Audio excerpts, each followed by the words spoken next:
drinking tonight? Let's keep them flowing. Where do you come from? Where are you going? What are you feeling tonight? And what are you showing? Where do you come from? Where do you come from? Where do you come from? Where do you come from? Where do you come from? Where are you going? What are you drinking tonight? Let's keep them flowing.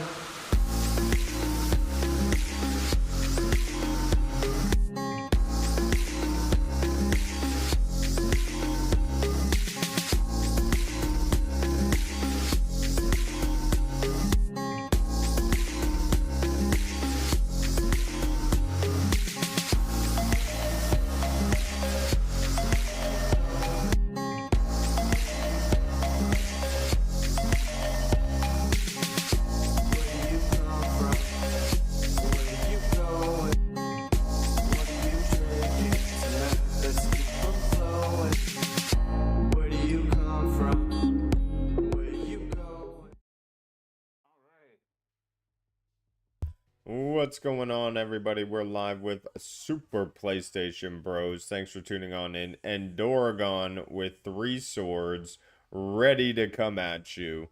Yeah, I did not expect the 3 swords. You said it would be an animated opening, and there we have it.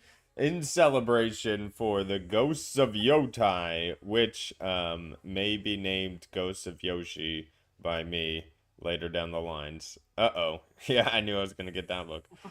But yes, we're here to talk about everything that happened in the State of Play that dropped yesterday. So let's get into it. But before we do, Dorgon, how you been doing? And what have you been up to this week? And hopefully you didn't cut yourself.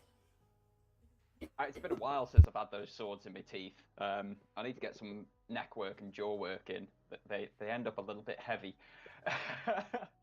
I've been very good, man. It's been a nice week since last we spoke. I've got quite a bit of gaming in. Played a bit of the Plucky Squire. That's a rather joyful adventure on PS Plus. I'm glad that one has come to us. Really enjoying my time with that. I've got a lot of time in VR. I've stepped up to Expert Plus on Beat Saber now, for the simple reason I finally got the Platinum Trophy. I promised on this show in January that I would achieve the Platinum Trophy in Beat Saber, and I have done it. It's a trophy that's only owned by 0.3% of the playing community, so I am incredibly happy with that. I now have to relearn how to play the game on a much harder mode, but I've already managed to complete 5 or 6 levels, so I'm very impressed with myself on that one. This is a top getting the Astrobot Platinum last week as well. And then I've jumped back into Synapse because I'm just obsessed with VR again at the moment. And this is alongside putting a couple of reviews out for one mobile game and one VR game. So yeah, it's been a very busy but very positive week, my friend. You've been playing a lot as well, that you've been streaming all sorts this last week. So how's your gaming been? Kind of all over the place. I don't know where to land after the Astrobot title. It's been sort of dizziness trying to land somewhere. I did try Death Stranding, and I spent 30 minutes on stream watching a movie. So I was like, welcome to Kojima, yeah. I was like, what the heck is going on? And then when I went on the mission, I went the wrong way and I ended up at the wrong location. So, oh, yeah. No. There's Canadian deliveries, that's all it is. Yeah. Either they get the package from somewhere else, or it may be a while till I get back. But luckily, we had some inspiration for me to go back and finish Ghost of Tsushima. So I am getting through it. I am very close to closing out the second part of the island there. I just like clearing out all the different areas before I get into it. I hit, I think it was Demon Blade on stream this morning, which was pretty cool. So that's a new level of infamy, and I even noticed that after a standoff, people were getting more terrified of me, so Obviously, some perks come with that. I finished up the story with what you said was my mom, which was incredibly sad. Jesus.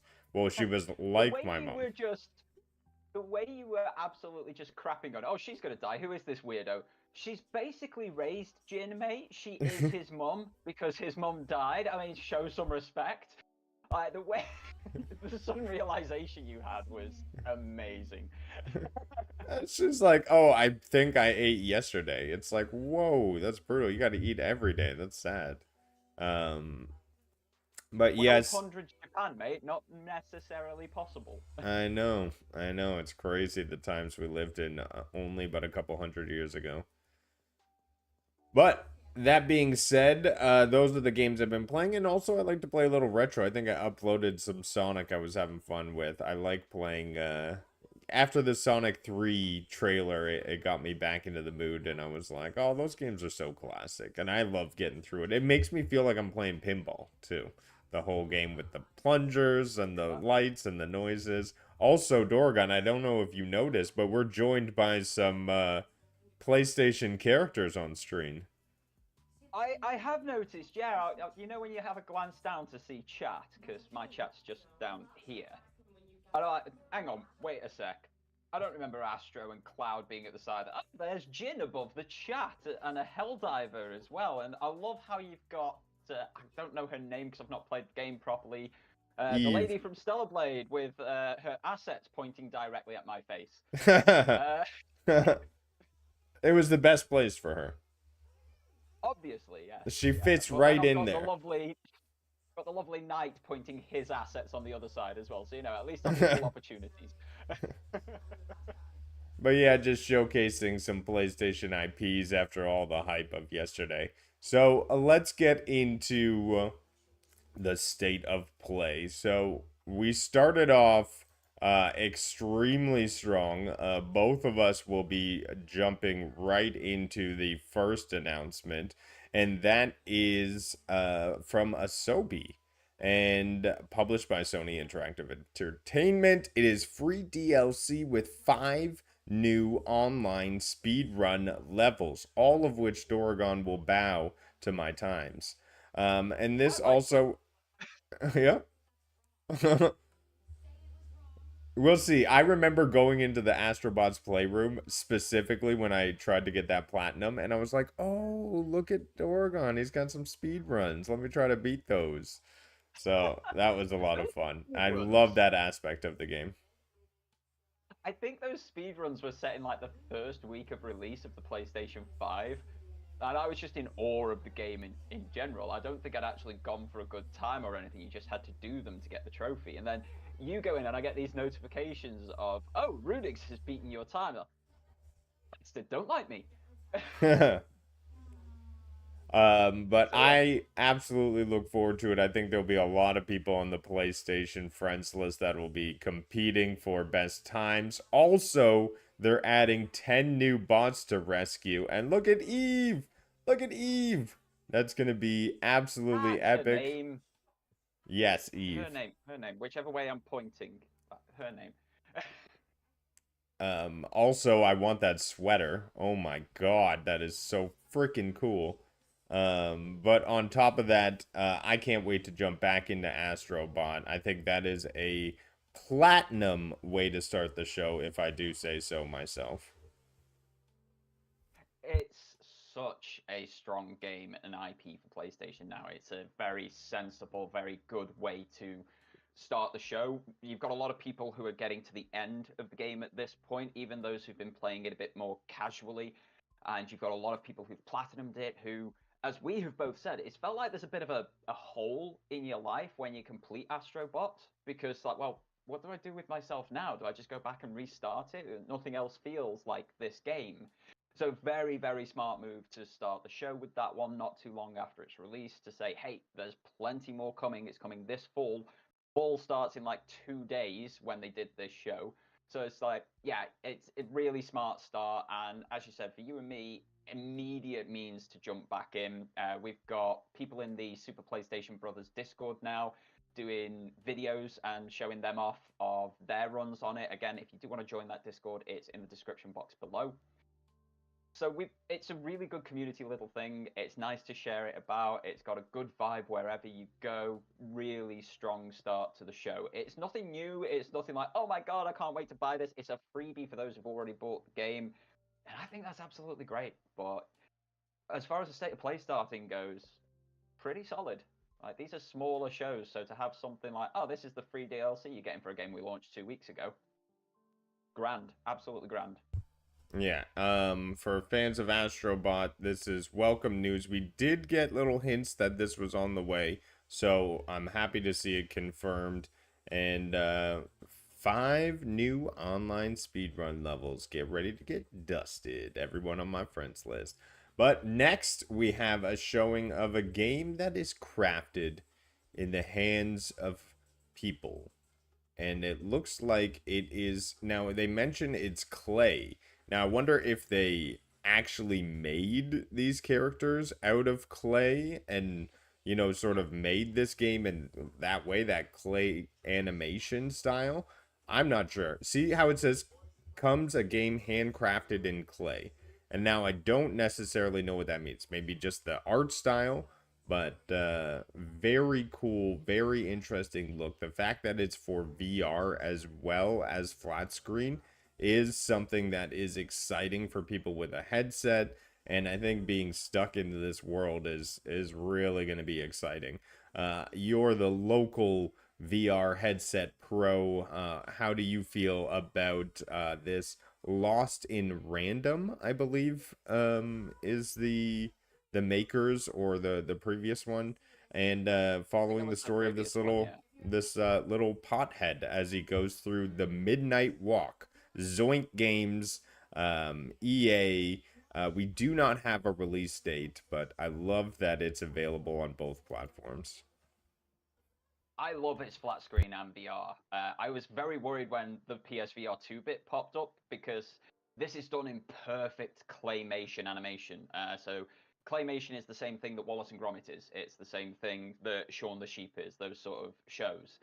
They it's definitely done with clay. You can see the characters are different in many different shots because they have to remake them, reshape them. They've got thumb marks where they didn't previously, very similar to like the old Trapdoor show that was on when we were kids. I really like the look of this.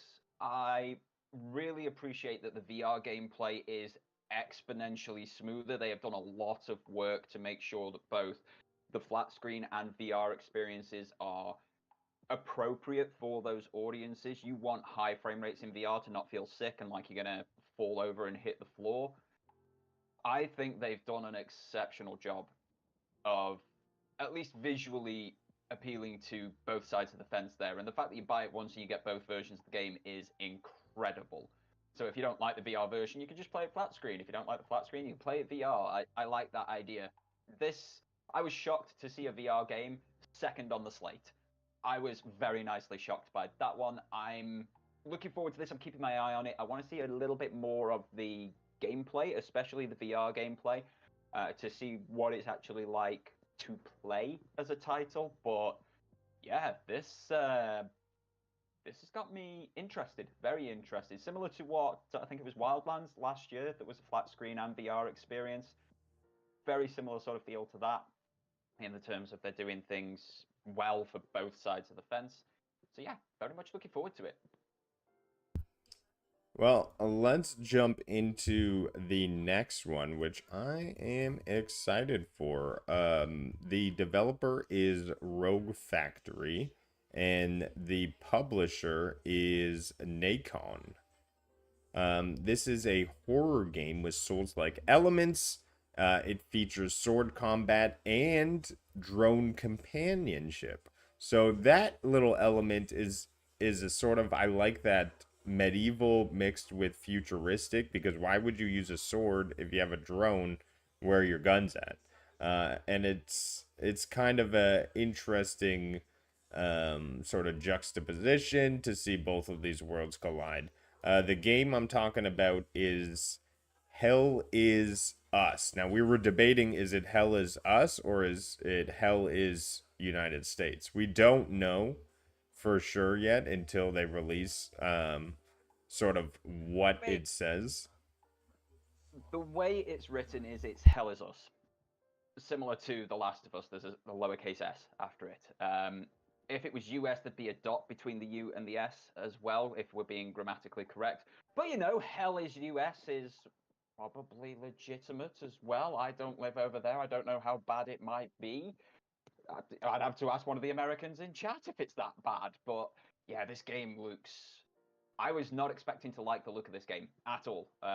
You know, I'm not that big a purveyor of Souls-like games. It has to be a very particular sort of style to pull me in, and something about this really spoke to me. Really spoke to me. The magical sword, the fact that it's two-tone in color, that it's a bit of a cutlass type style. Like you said, the whole you've got a drone and a sword. Swords are just the best weapons on the planet, for God's sake. They're just beautiful and elegant and honorable and all that sort of stuff. So to then be floating on a drone and jumping off it and doing aerial attacks and such, the gameplay just looked great. So yeah, I'm with you on this one. I got excited about it. As with most of these things, when you get a first look, I want to see more. But Hell is Us is definitely one of those games that is now on my watch list. It's got my attention, and I will be paying attention to it. Yeah, and in case you're wondering, some other games from Nacon would be RoboCop, Rogue City, Gangs of Sherwood, Welcome to Paradise, and Crown Wars: The Black Prince. So they do have experience with making these games. The Hell is Us. We do not have a release date.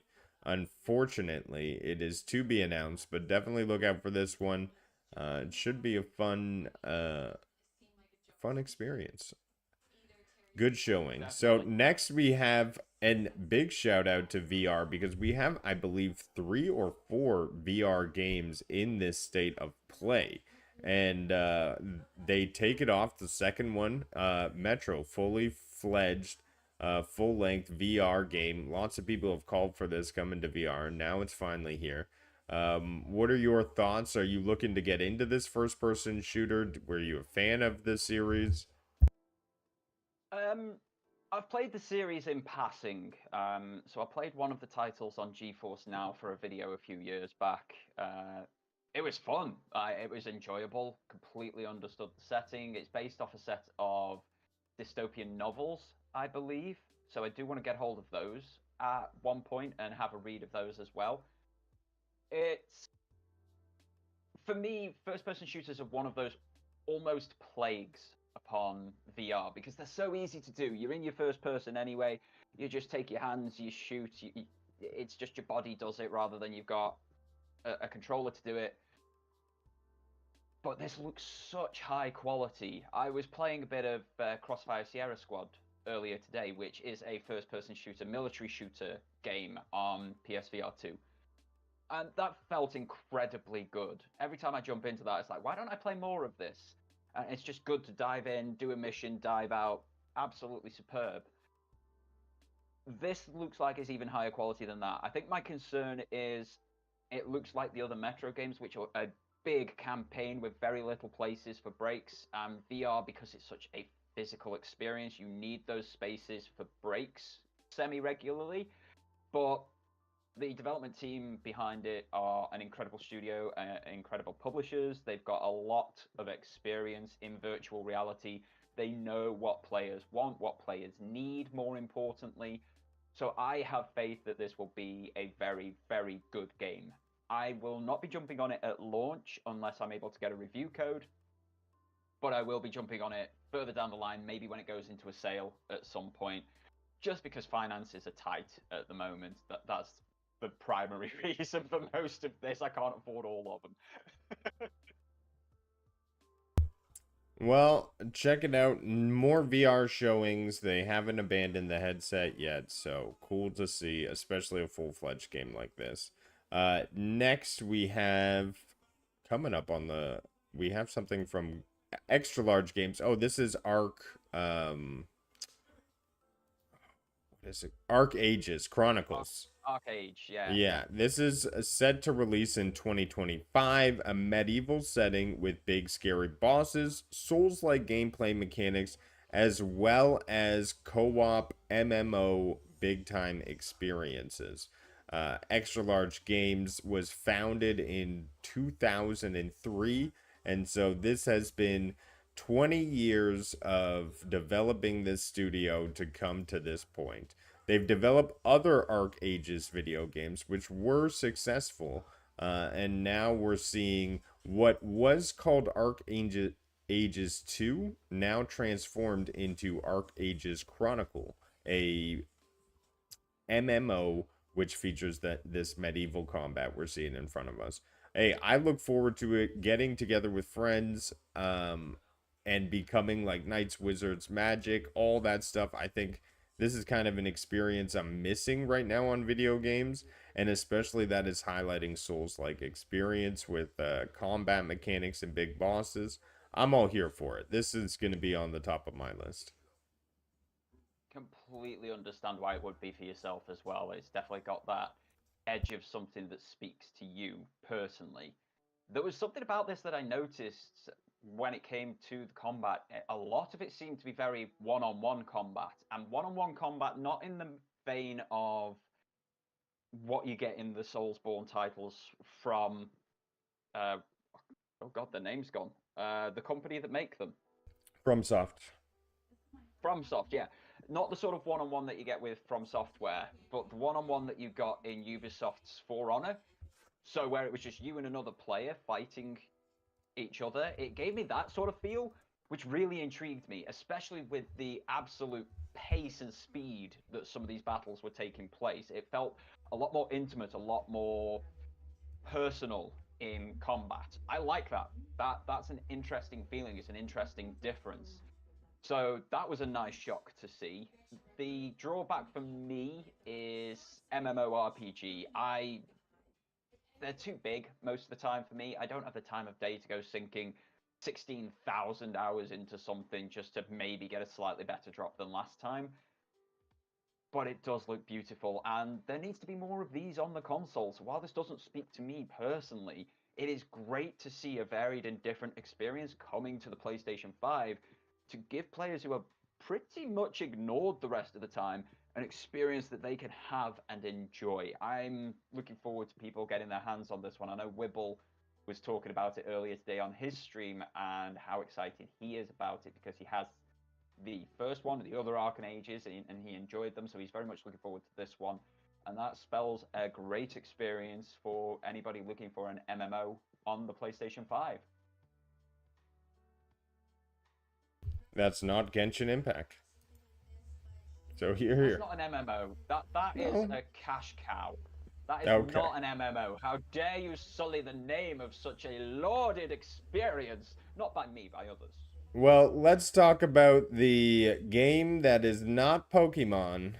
No, it is Pal World. This game is published and developed by Pocket Pair, available right now. So it was a announcement made on the showcase. However, it is not free to play. I believe for me it was around the $30 mark. I am definitely not on top of this game right now. It's just not I'm not a survival genre type of person, but this is a survival game with Pokemon, with Palmon. I don't know what to call them. Just pals. Obviously, this was hugely popular, and that looks like a Helldivers rail cannon. Just saying. I don't know if they showed that on purpose. But Pal World's now available on PlayStation 5, but it is actually not available in Japan due to the ongoing lawsuit with Nintendo over the creature capture mechanics. So, what are your thoughts on this game? Was it a good announcement? Was it a move forward? Was it a move backwards? This is one of the most popular games of the year. Before Helldivers 2 dropped, this broke all Steam records that had stood the test of like a decade or more. most concurrent players, most sales, most everything. And it was in an absolutely broken state for most people, nigh on unplayable back in January when this launched. But it was fun. And it was something that we hadn't had in a lot of games for a long time, of just that factor of fun.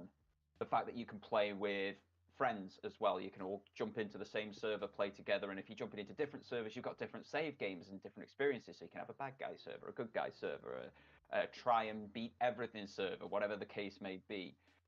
I think this is a great release for PlayStation 5. We have very few creature captures on the console currently. We've got Temtem, which is an absolutely pinnacle experience, if you ask me. I think it's far better than Pokemon is.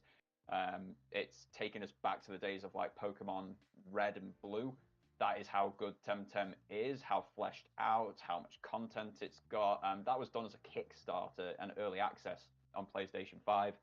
But outside of Temtem, we don't really have much. So to have another one in Pal World come over to this side of things is absolutely incredible. I will be picking it up. It's £24.49 here in the UK.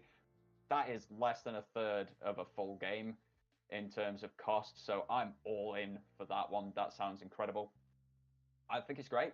More people get to play Pal World in the comfort of their living room and such as well is what people are asking for. It's what most folks want. And screw Nintendo, because patenting gameplay mechanics, go stick your head down the toilet and flush it, please, because you need to wash some sense into yourselves. That is just... I know a lot of people have done it, but every time we've seen it before with things like the Nemesis system in the Shadow of Mordor games, in those Lord of the Rings titles from WB, it's then not been used elsewhere. And when you don't get those systems used, or you don't get that sort of competition, everything just takes a downward turn and becomes worse. And we've seen it with Pokemon, because it has been so unchallenged for so long. It's gradually got worse and worse and worse and worse. And the last one, Scarlet and Violet, are terrible games in every sense of the word. They're too easy, they're broken messes that have still not been fixed. They don't even run at the 30 frames per second on Switch. And now they've got competition coming out all over the show. You've got Coromon, which is free on Android and iOS, which is an old school Pokemon type experience. You've got Temtem, you've got Pal World, different creature captures. Digimon can come back at any point, so can Monster Rancher. And I think if they all come to other platforms as well, it's a positive thing for all players, and it's a positive thing for the creature capture genre as a whole. So yeah, I'm happy that Pal World is releasing on PS5, and I can't wait to get my hands on it and have a play. Gotta catch them all.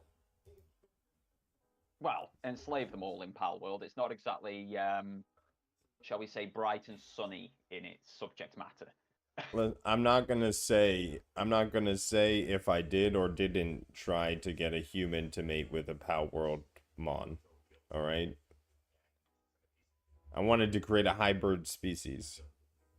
This is why we can't have nice things, Rudigs.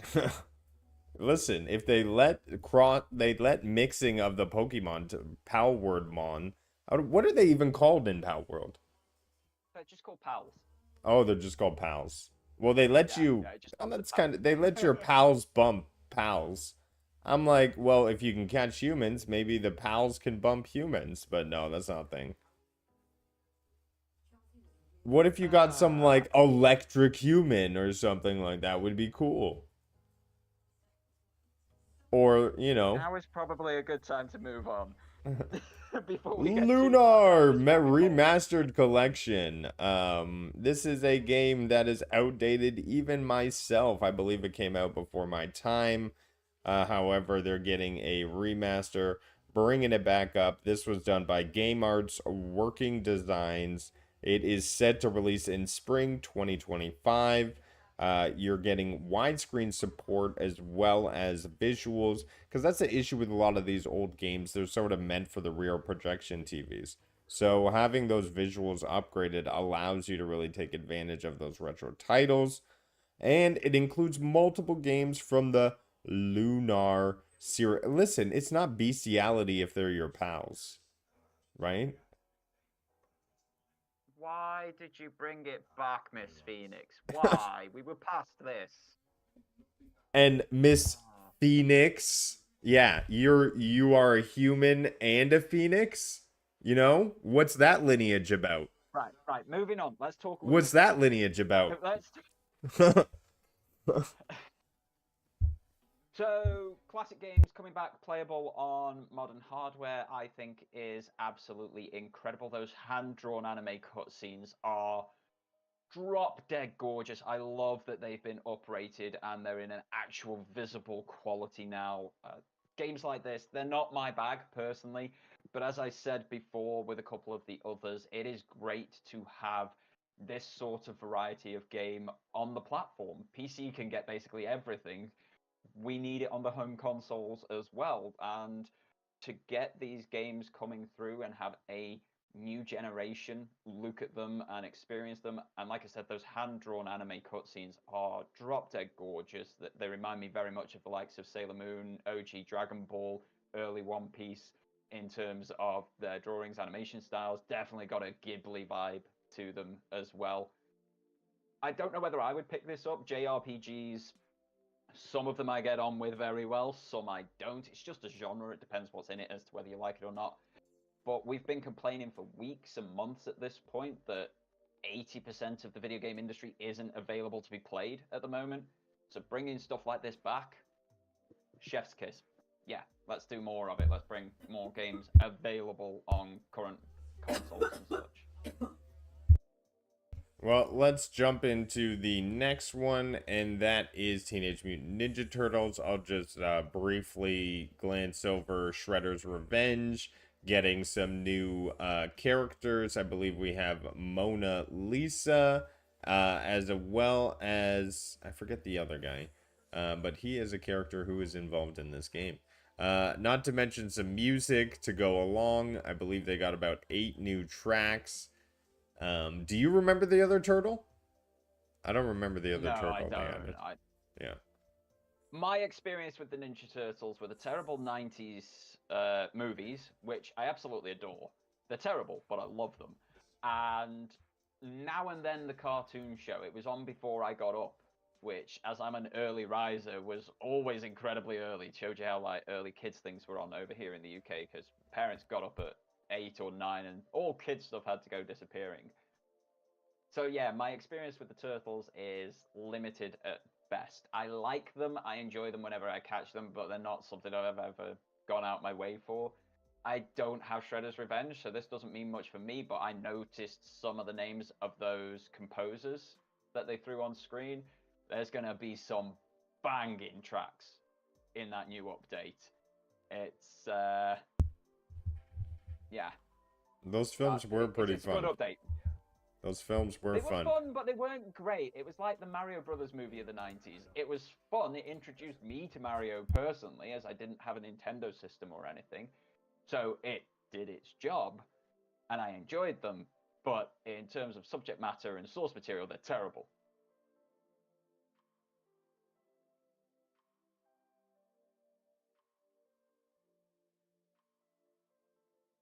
Over to you, good sir. Have you died on us? This is the Shredder fight in the Teenage Mutant Ninja Turtles. So they rock, paper, scissors to see who fights Shredder, which is hilarious, and then they each go down. Like, it's pretty good. Like, growing up, this was freaking awesome.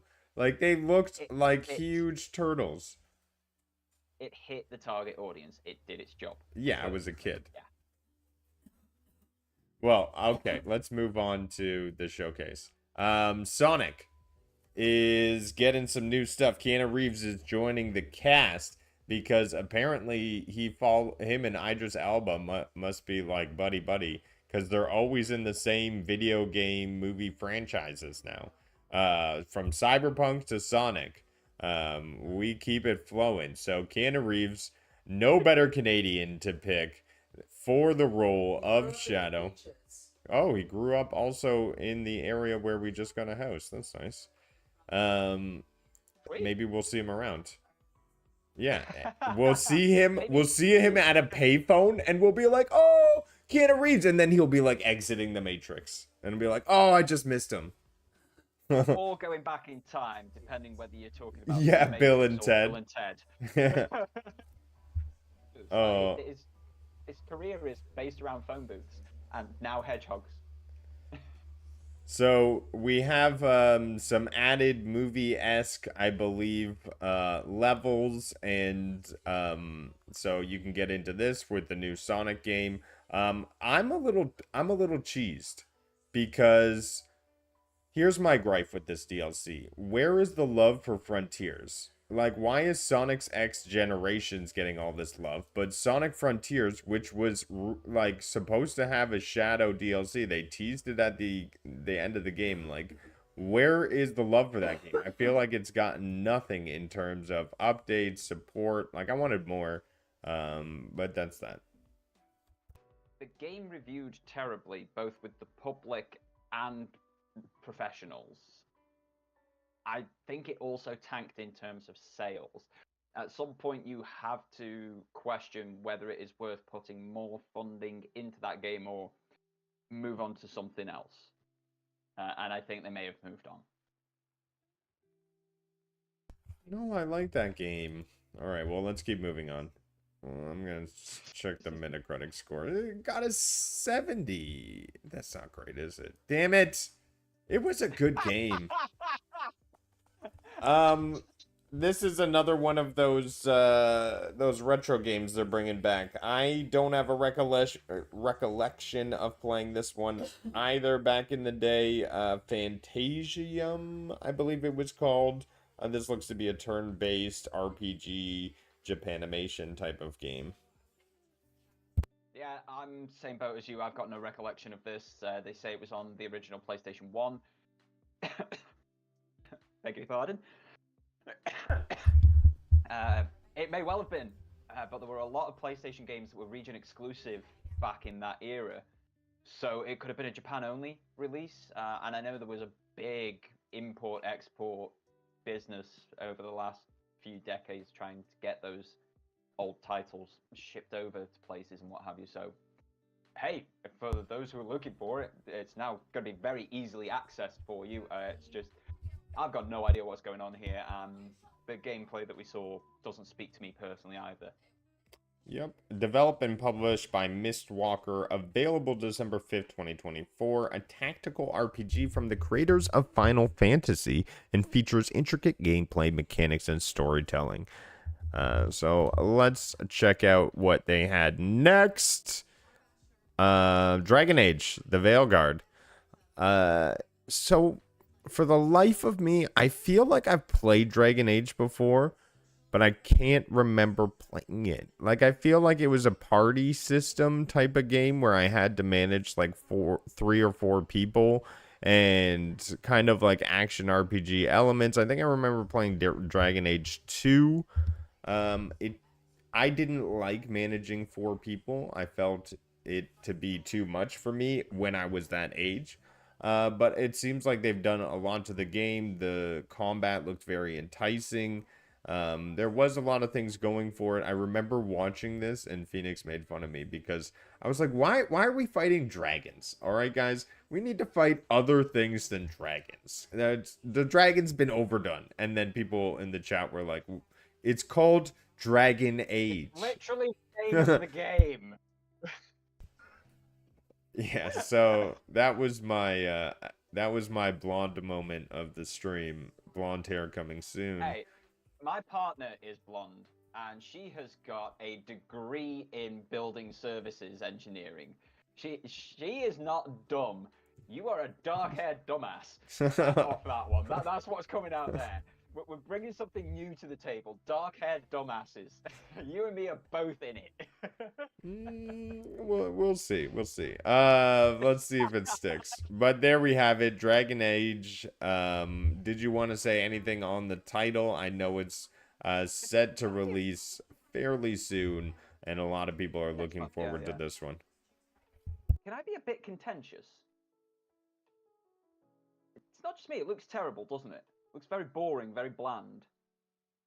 Like, if you're doing that for, like, the previous games were 300, 400-hour titles, I am going to get very, very bored very, very quickly with that game. That did nothing to entice me in. Am I weird for not finding that gameplay segment exciting in any way? I know the stories are amazing in Dragon Age Inquisition, not so much in Dragon Age 2, and this is the same BioWare that gave us Anthem. I don't know, it didn't do anything to entice me. It just looked incredibly bland, despite lovely character models for every character, including the dragons. Oh, I did like the tactical gameplay. I liked how it froze and then you could target certain things. I like the wide variety. You can obviously customize your character in a different range of people if you want to be a knight or if you want to be a mage. So I mean, there's stuff to it, but that's kind of what I was saying. I wish there was like more elements. Look, it just kind of looks like the dragons.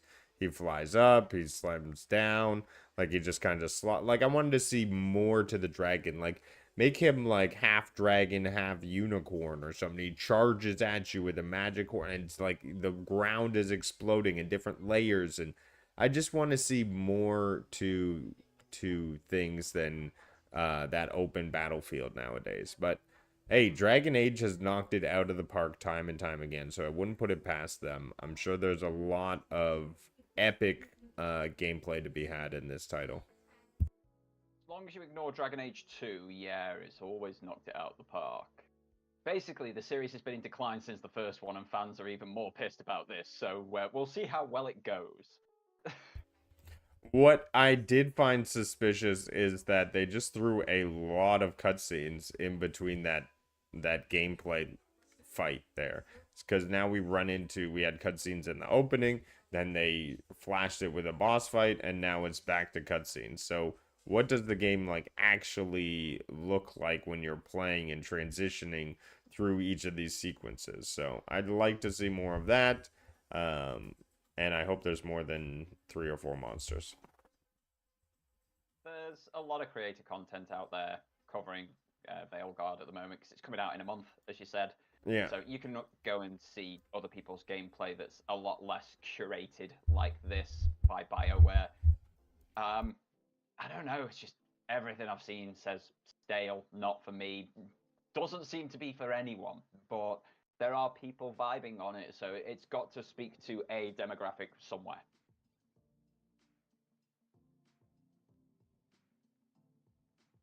Sorry, getting a call. How dare they call you in the middle of our show? Bastards. How very dare they? Do they not know that we are live? I know, especially with the house stuff. It's absolutely insane here. But yes, Dragon Age is a thing that's happening at the end of October this month, so right around the corner. Watch out for it. Next we have Alan Wake 2, the Lake House expansion, Remedy Entertainment, as well as Epic Games. Yes, we have a hand up in the class. We have a comment in chat saying I'm too quiet. What? All your volumes are up. Do a microphone test.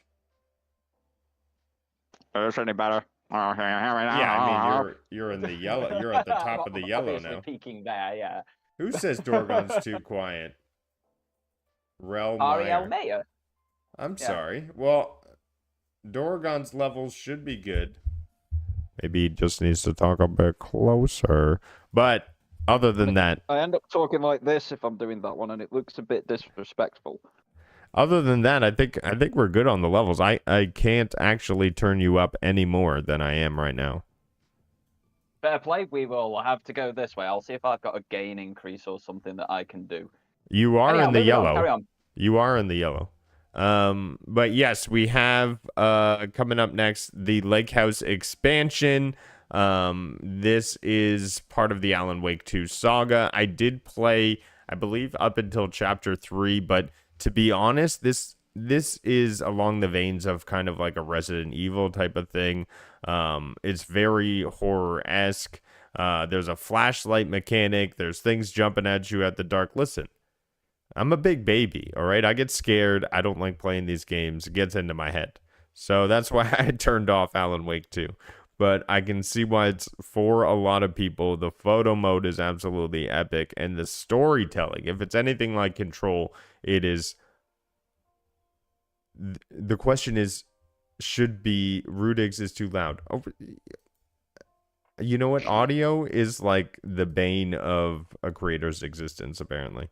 But yes, that's my Alan Wake 2 take. I'll put my microphone back down here. See, you're in yellow. You're in yellow, just saying. the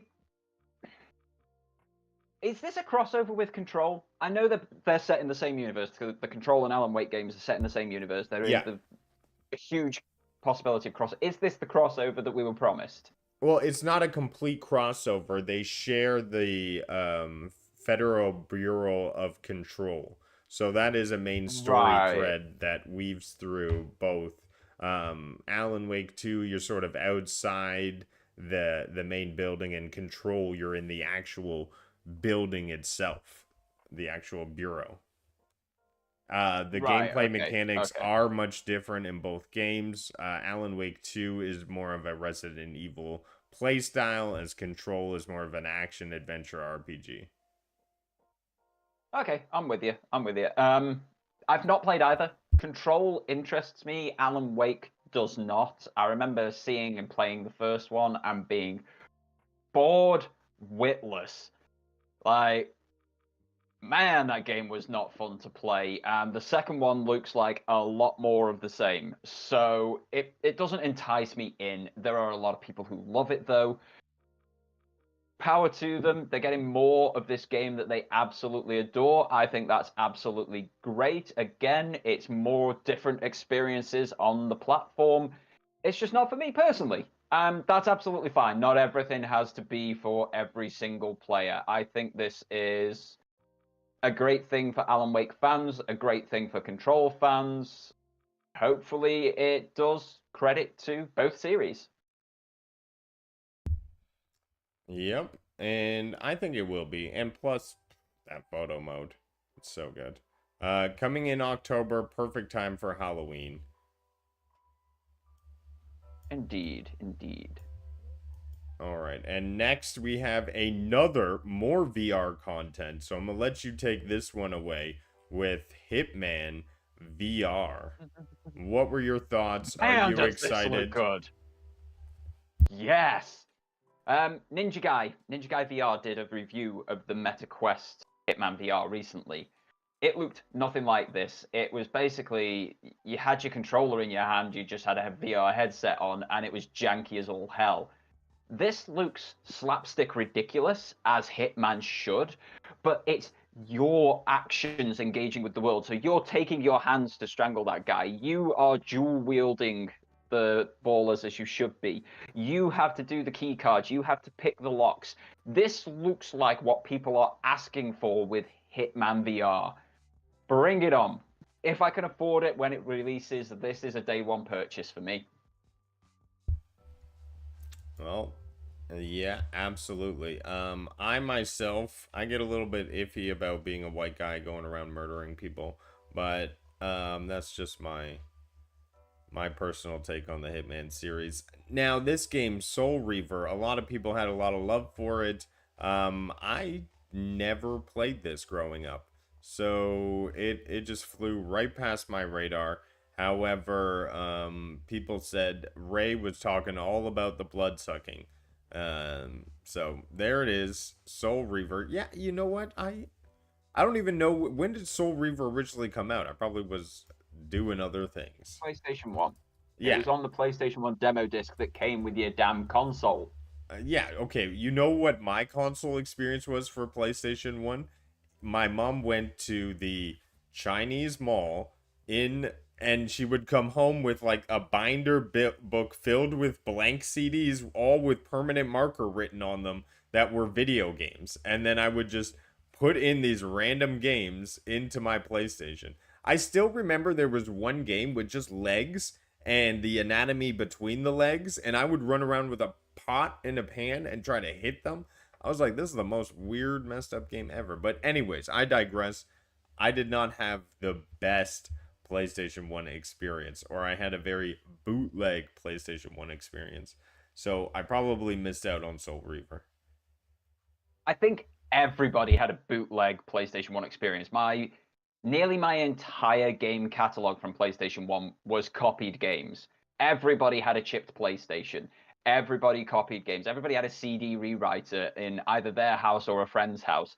So you just all copy each other's games. I think I had one disc that was so bad at playing because it was a copy of a copy of a copy of a copy of a copy sort of thing. But everybody had a chipped PlayStation. So your experience isn't too different to everybody else's. I think the difference might be how you came about your actual PlayStation. Most of us bought the PlayStation legitimately, and it came with a demo disc, and that demo disc had the Legacy of Kain on. So people played it from that demo, really liked what they played, then went out and either copied the game or purchased the game. And they were just good fun. They were dark, they were twisted, they were quite difficult, as most things were back then. But yeah, the Legacy of Kain coming back is huge. These are great titles. Aspyr have done some really good remasters for these very early games, like they did with the Tomb Raider remasters earlier this year. I thought they did a fantastic job there. My one critique for the Legacy of Kain collection is that it's far too bright, far too light. It needs to be much darker. It's meant to be a dark and twisted world. Too bright, but that's my only real critique without going hands-on. Ah, so he's like the original Astrobot. Nah, that would be Crash Bandicoot, mate. Oh, well, sad thing that happened to Crash. But anyways, we got to keep it moving. Blumhouse Games releasing this scary looking hide and seek monster type game. Very blocky, very indie feel and look, but still got that creepiness that would make me stay away from it. Fear the Spotlight comes out October 22nd, 2024. I like the PS1 vibes of it. I like the polygonal art aesthetic. I'm similar to you, but I'm different to you. Horror games don't do anything for me because I find them so very predictable and boring. So most horror games just don't even get a look in edgeways with me, and I feel like this would fall into that category. But it's going to do a lot of good things for a lot of people, and if it launches at the right price, I think it could be a bit of a cult hit, that one. Wicked. Let's move it to the next one. Now, this one was brought up, I believe, on another showcase. We're getting a deeper look into the Towers of Avia, I believe it's called. I may be getting that wrong. This is what looked to me as sort of like a Breath of the Wild type of clone, but then when you looked back into it, it's actually like a big MMO city builder. So interesting turn of gameplay there. I was not expecting. There it is, Towers of great, I have to say this word, Agashaba. And this is coming out November 2024. You will be competing with all your friends to build the biggest, baddest city there is. Animal Crossing on PlayStation, anybody? There it is. They're trying to copy the Nintendo flow, that's for sure. It looks good. It does look good. It looks quality. There's a lot of Animal Crossing influences there. I do think there's going to be quite a few differences as well. But yeah, that was my first thought. But a lot of what they were talking about, I was like, oh, it's Animal Crossing for PlayStation. Very derogatory remark. Yeah, well, what is Foam Stars but Splatoon for PlayStation?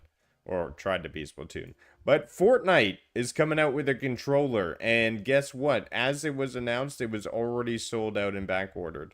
I can imagine everyone and their kids just wanting this like no tomorrow. Look at it, it's got a banana on it. It's got stickers. It's got graffiti. Take the high ground. Where we drop in Fortnite, it is the ultimate controller for any Fortnite enthusiast. And guess what? Fortnite is one of the most played games out there right now. So it's definitely one to grab if you're a fan.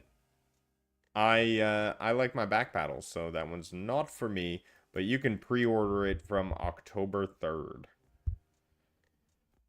I hate Fortnite, so will not be buying. But I will say that split screen in Fortnite, it's about time. It's just a shame that it's only in the Lego Fortnite option and not in like any other aspect of the game. Like, do you not want us to play your title together with our family? Epic? Maybe give split screen for everyone. Good point. Good point. All right, now we move on to Dynasty Warriors Origins, which was showcased at the event. I have played some Dynasty Warriors in my time. This is a game developed by Omega Force and published by Koei Tecmo. It will be available early next year, January 17th, 2025. This new gameplay trailer showcased combat, and it's going to be available on the PlayStation 5 next year. This is a huge horde like destruction game where you have to be tactical in where you place your attacking and your efforts. That's how I remember playing, I think, Dynasty Warriors 7 back in the day. I hope they have the co-op as well to be able to play with friends, but yeah, nothing wrong with some good fun in a different game type, and that's what this game delivers. Yeah, these hell type games are great. Basically, the Dynasty Warrior games are mob hell games. They will send mob after mob after mob at you, and you have to fight them, take them out, and move on. For me, I love the gameplay loop. I've never been a fan of the Dynasty Warriors skin per se. I've much preferred the One Piece Pirate Warriors. Basically, the exact same engine, exact same gameplay. It's just the One Piece story and One Piece characters with their abilities. That appeals to me a lot more. But if they're making Dynasty Warriors as well, that appeals to a lot of other people a lot more. They're great fun games. The underlying mechanics are just flawless fun. No arguments here whatsoever. This Dynasty Warriors, it's going to be good. Now, I myself have no experience with the Monster Hunter series, so I'll let you share any excitement. Other than the one thing I'll say is we have seen Monster Hunter Wilds so much. The game released on June of this year, but I would say we saw it at the first state of play, we've seen it at the Xbox Showcase, we've seen it at the Summer Games Fest, we've seen it now at the state of play. It is a game they're pushing hard for advertising. Yeah, this is how Cop. Let me reset, try that one again, but in actual language for you. This is how Capcom do business. They finish a game, they basically don't tell you about it until it's nearly ready to ship, and then they give you everything you need to know. I think this is one of the safest purchases for a lot of people because they've got so much information on what the game is, on how it operates, on how it works, on what the gameplay loop is like, how it looks, how it performs, the whole shebang. I adore the Monster Hunter games. I got into the series at World, which was the first big home console release back on PlayStation 4 for decades. I think at that point they'd been like Nintendo handheld games for a long, long time. Then Rise was another great experience, and this looks to be building on all of that great foundation and adding new aspects to it once again. From new mechanics to new monsters to even things like your palicos, the cats, talking, more intense story. Monster Hunter Wilds looks incredible. It comes out on the 28th of February 2025, which is going to be a very nice birthday present to Rudigs, myself, and Wibblesniff. So, yeah, nice birthday present to all of us. Well, I've been wanting to try to get into one of these games. I think it could be cool, but we will see what the future holds. There's a lot to finish with Ghosts of Sushi. But let's jump into the game which we thought was going to be, one of the last ones put into here, but we have Lego Horizon. This is a Nintendo, PlayStation, Lego situation where you're getting all sorts of chaos, mayhem, and wackiness. They were talking about PlayStation themed skins. I believe I saw Sackboy, Ratchet, Rivet. So fun little characters there, and it looks like it's gonna be a wild ride. we'll see how well the game performs, how well it reviews. I hope it sells well and really gets the Horizon name out there. Yeah, it looks great. It's Lego. It's Horizon. It's two things that are very good coming together.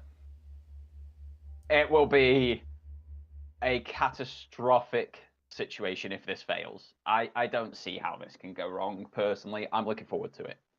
I'm actually contemplating getting it on Switch, which I know is blasphemy as a Super PlayStation Brothers showcase, but I can then take it anywhere with me. Yeah, that's blasphemy. Sorry. It comes out November 14th. I mean, you want the haptics, right? You want the haptics, and you can remote play.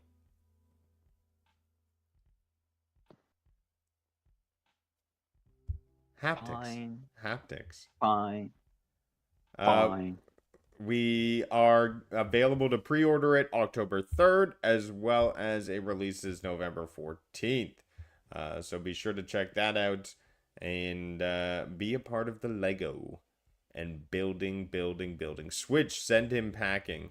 Oh my gosh. Exactly. Thank you, Phoenix. Now we have a remaster. Hey, I'm the one with the actual Horizon Lego in his house. I have the tall neck. I can do what I want. Well, well said. We have the Decium engine again showing off what it's made of.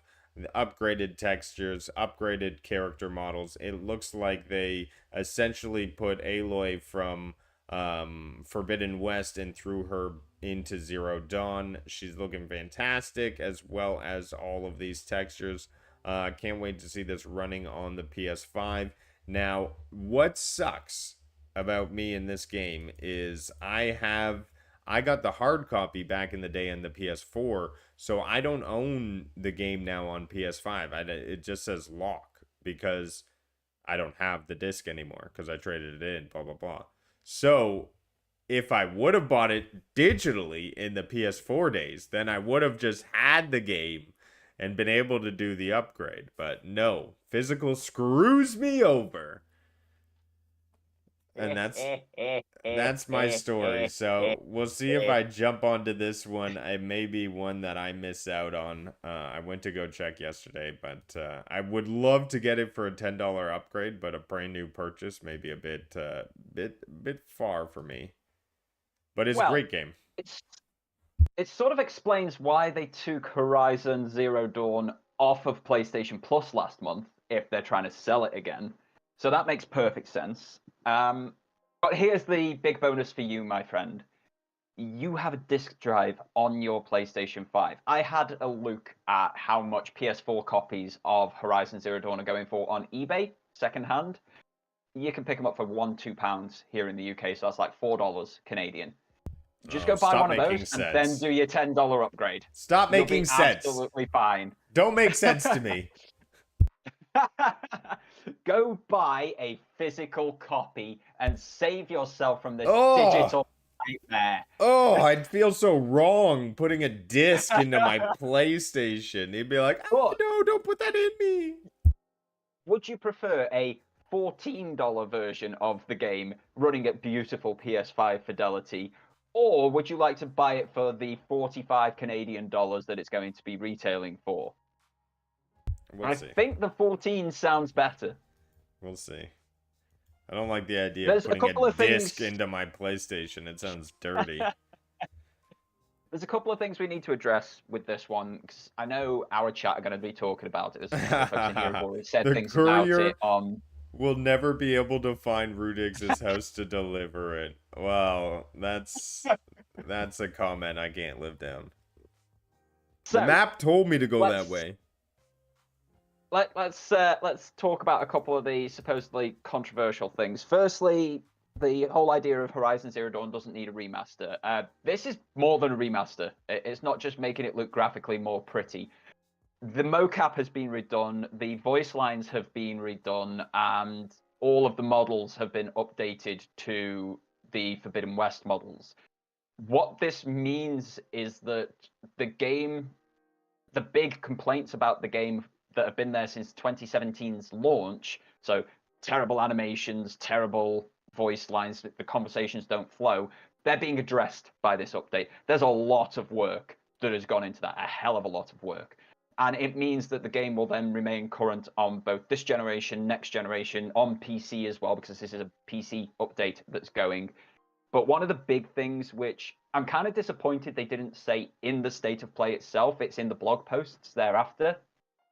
They are adding a lot of accessibility features through this update that simply weren't possible on the original build of the game. They had to do this rebuild to add accessibility features, these colorblind settings, these mechanical settings to help people actually play the game. What that is going to mean is that it opens this game up on PlayStation and PC to a demographic who had no chance of playing it before.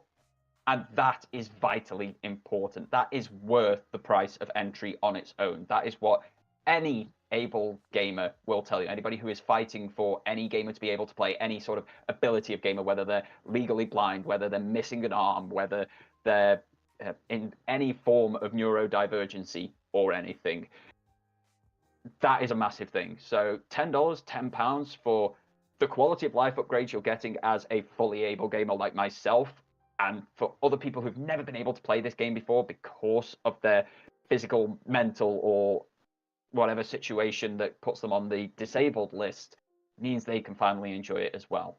I think this is a phenomenally good upgrade, and I am so glad that it's been done just from that accessibility setup.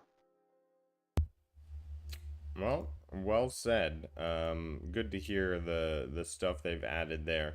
And now, finally, with only 13 minutes left in the show before I have to go, I will let you take the lead on the drop at the end.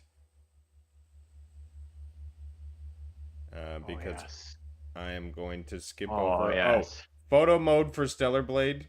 It's obviously going to be beyond epic. I'm going to be jumping into that and checking it out. I'm actually thinking now that photo mode is in Stellar Blade, I'm going to be doing a New Game Plus run. So that's going to be cool. But let's jump into it. I'm starting it now. Doragon, how did you feel about this final trailer coming at the end of the showcase? Mr. Tsushima. Right. In the Super PlayStation Brothers Discord, linked in the description below, when I was going to bed, because this thing was on at stupid o'clock at night, I watched it when I woke up this morning. When I was going to bed, I sent a message into the group chat saying, not believing this was going to happen at all, if they give me Ghost, it's an automatic S tier. The first ever S tier state of play. Nothing else matters. They've won the generation with a new Ghost. I thought this was a completely outlandish statement to make. We had seen the leaks of what this would include, most of which we have gone through today. And then they gave me Ghost. They gave me Ghost of Yotai. I need to Yoshi. learn how to say that. It's not Yoshi. Shut up, silly Nintendo boy. They gave me Ghost of Yotai, and oh my god, does that look good! Like, that is one way to smash this out of the park. They had a solid show up to this point, an absolutely solid show. Nothing wrong with it at all. Great games, great announcements. The fact that The Last of Us Part 1 is going to be on PlayStation Plus tomorrow for those with extra or premium is absolutely amazing for The Last of Us Day.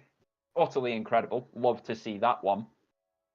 I was not prepared for this. I like the fact we're going over 300 years into the future. It means that Jin's perfect story is not going to be messed with. The perfection that is that first game is not going to be touched in any way whatsoever.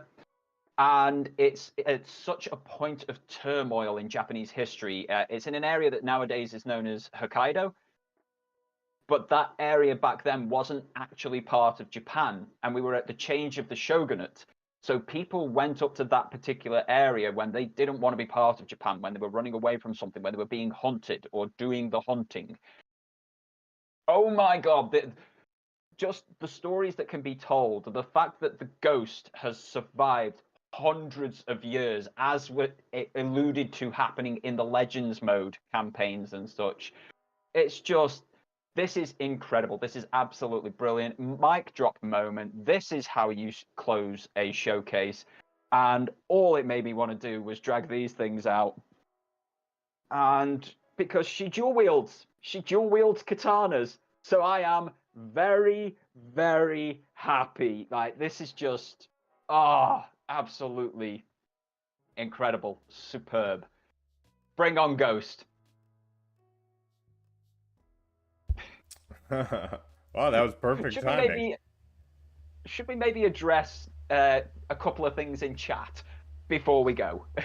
Sure. We got some time here to wrap it up. Let's talk to chat and see what's up. I think absolutely great showcase. They showed a lot of things that I like, that I'll be paying attention to.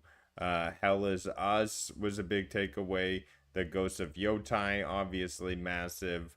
The man, now I'm drawing a thought trying to read chat. But the Stellar Blade photo mode update. So a lot of good things, I think, for me specifically that I'm there to enjoy. Plus, it makes me want to try out Monster Hunter. I've been wanting to try that out. The MMO, Arc Ages, looks like a lot of fun, and down my alley. So, like I said, a lot of good things. But how about yourself, Mr. Swords? S tier. They gave me Ghost. I said I wanted one thing from them, not expecting it to happen. It happened. Absolute S tier. To address a couple of the chat things, Maker saying about not putting the resources into a Horizon Zero Dawn remaster and putting it into Infamous. They're different companies. Infamous is Sucker Punch, and Sucker Punch are currently making Ghost of Yotei. So you're not going to get that remaster unless Sucker Punch want to work on it. That's entirely up to them, unfortunately. Different studios, different IP ownership, different resources, unfortunately. He is right. Portuguese would have been in Japan in this era.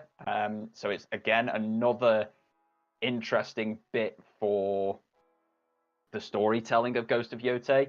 Or Yotai. Again, we will learn how to say that. I will look that up. I do apologize. And Purple. So you like it, Doragon? I'm a simple man. I asked for one thing, not expecting it, and they gave me that one thing. I am therefore very happy. Yeah, absolutely. And also, Horizon Zero Dawn has astronomical sales. I mean, over 24 million copies sold. So, implementing a remaster for that game just makes sense financially based on how many people they can expect to pick up the $10 upgrade. Just numbers alone, it makes sense. And I can see why they would make that move on a financial decision. They need some positives. And definitely after Concord, which we don't want to talk about, they need to show some wins on the radar, and I think that one will be a big win for them. But absolutely, what's your rating out of 10? Did I get Spider-Man DLC? No, I didn't. Did I get the Atreus new game? Nah, I didn't get that. But, you know, those are hopeful wishes. There was a new Ghost chapter, and I always said, you know, the first part of Ghost, it was very Ubisoft-like. They did do a lot of things different. They did build on things. But when it came to the DLC, I was locked in. I thought it was extremely well done. And so I look forward to see how they even move forward past that. Because the DLC was the latest installment in the Ghost series, and it just blew me away with the whole story. It was much more intriguing the way they were telling it, the whole drugs and hallucination layer to it. I thought the whole thing was extremely well. So I look forward to Yotai, seeing how they build even more on the game and make it that more exciting. Did I want to see what's happening with Returnal? More Returnal stuff? For sure, but unfortunately, it wasn't a first party type of party. But I hope next year will be the year of PlayStation. Fingers crossed. We definitely need to see more things coming from their studios. Wolverine, where are you? Spider-Man DLC, Venom, Atreus would be cool to see. Lots of things on the list. We will ignore your tinfoil hat once with a lot of those things that are just not happening. For me, the showcase, I wanted one thing and I got it, and then the rest of it, I got 3 VR games. I didn't think I was going to see any VR, and I got 3, and one of them was the second one on the list in the Claymotion unique title. And like, oh yeah, you can play this uniquely interesting game in VR. I kind of have to give it a 10, just because I said if they give me that as an automatic win, and I put it out into the world and then it happened. So I've never given a State of Play a 10 before. A State of Play is not the big blowout. A State of Play is not one of those scenarios where you're gonna see the big releases, the big announcements. You get updates, you get third-party partners and all that sort of stuff. This was bigger and better than I expected. It was bigger than some of the leaks had said. And then they gave me Ghost. And all I asked for was more Ghosts. So yeah, it's my first 10 State of Play personally. And yes, it's a platform specific thing because it's the only place I play, and there were a lot of things that brought a lot of breadth to this platform, but there's a lot of different types of players who play on PlayStation, so giving us that breadth of content, that different type of content, and giving us the ability to play all sorts of stuff, whether they're remasters, whether they're remakes, whether they're brand new experiences, it really doesn't matter. Like, these things sell, they sell well, and people are asking for them, and PlayStation are therefore providing at this moment in time, which has been a rare sentence out of my mouth recently. So yeah, 10 out of 10. Well done, PlayStation. You played it well this time. And that's all we have for today. Be sure to be locked in, as we'll be covering more PlayStation news, as always, week by week. Oh, and in Ghost, you get a dog companion. That was so cool to see. But make... Wolf. Bit more than a dog. It's a wolf. Yeah, it's a wolf. I mean, come on. Give him his dues. Every dog is 99% wolf, though. It is. It is. Yeah. Yeah. Can a wolf fit in a purse? Yes, apparently so. Look, it just looks like my dog. Anyways, I wanted to say, Dorgon, what do you got going on your channel? What can people look out for? I've got 2 new videos that people can go and check out. They are both video game reviews. One is a mobile/Steam game. It's a new roguelite that's out on the market at the moment. It will be coming to PlayStation in the future alongside Xbox and Switch as well. The other one is a VR title. It's been out on PSVR 2 since May. It's been on Quest since around the same time, Pico since June, and it's now launching on PC VR today on Steam. So I've got those 2 reviews up. If you want to go check those out, that would be absolutely grand for me. I would be most appreciative. What about yourself? I know you've got a lot going on with this house because you've got to go run off and sort stuff out for that after this show. But will we see you tonight for the family game night? Hopefully. Last week I tried to say family game night, and they're all like, oh, we're studying. We're studying. Maker, I thought you were also going to play this claymation game that you brought up. What is it? The Midnight Walk, as well as the Lake House DLC. You're not going to get into that with Alan Wake? There's a lot of things in here, as well as Towers of Agabasha. But anyways, I digress. There is the download on Friday, as well as Helldivers always on Monday night, and Cloud&Console podcast on Sunday. So tons of things to look out for. Rudigs, a link in the description below. Be sure to like, subscribe, and share. State of Play. This has been a cool and awesome week for PlayStation fans. We got some good things after a bit of a rocky start to the season, but we are now flying high on some good eats. Until next time, take care, be kind, and play PlayStation. Have a good one, guys. Take care. Bye.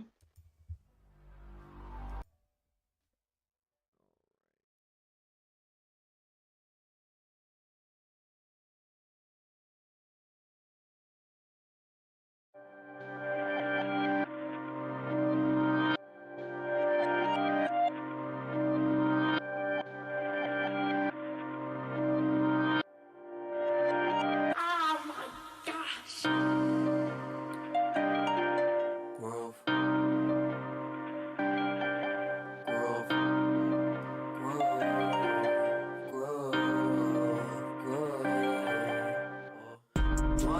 try to believe in me? Why try do I even need to? I die with the season leaves, I glide with the season breeze. True, my mind so easily spooked. I ride just to be the me who finds hype super decently smooth. Nice type, but as sick as bitch.